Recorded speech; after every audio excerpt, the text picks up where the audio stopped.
ఒక ఊరిలో రామాలయం నిర్మించాలని విరాళాల సేకరణ చేయడం ప్రారంభించారు. గోవిందరావు అనే భక్తుడు తన వంతు సేవ నిమిత్తం పొరుగు ఊరిలో ఉన్న పెద్ద పెద్ద ఆసాముల వద్దకు వెళ్లి విరాళాలు వసూలు చేసి తిరుగు ప్రయాణమయ్యాడు. తన ఊరు చేరడానికి మధ్యలో అడవి దాటాలి, చీకటి పడసాగింది. గోవిందరావు తొందరగా అడవిలో నడుస్తున్నాడు. చేతిలో డబ్బు సంచి ఉంది.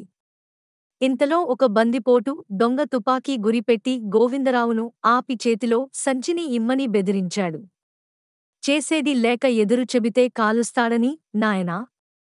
ఇది నా డబ్బు కాదు. గ్రామస్తుల నుండి విరాళాలు వసూలు చేశాను. ఈ ధనంతో దేవాలయం నిర్మించాలని తీసుకెళ్తున్నాను. నా దారిన నన్ను పోనీ అని బ్రతిమలాడాడు. ఎక్కువగా మాట్లాడకుండా ముందు డబ్బు ఇవ్వు అంటూ చేతిలోని డబ్బు సంచిని లాక్కున్నాడు.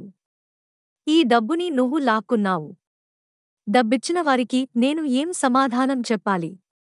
నాకో చిన్న సహాయం చేసిపెట్టు అని గోవిందరావు అన్నాడు. ఏంటది? అన్నాడు బందిపోటు దొంగ. ఏం లేదు. నీ చేతిలో తుపాకీ ఉంది. కాబట్టి నేను నీ మాట వినక తప్పదు. నేను ఏమి చెప్పినా మావాళ్ళు నమ్మరు.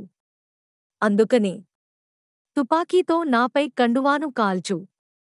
అది చూసి నీ దగ్గర తుపాకీ ఉందని మా ఊరి వారందరూ నమ్ముతారు అని చెప్పాడు. దొంగ సరే అని తుపాకీతో కాల్చాడు. కాని కండువాకి చిల్లి పడలేదు. ఇదేంటి తూటా తగిలినా చిల్లు పడలేదు అని అడిగాడు గోవిందరావు. నా తుపాకీలో తూటాలుండవు. తుపాకీ మందు కూరుతాను. శబ్దం వస్తుందే తప్ప దెబ్బ తగలదు. ఇది కేవలం భయపెట్టడానికే, చంపటానికి కాదు అని విరగబడి నవ్వసాగాడు దొంగ.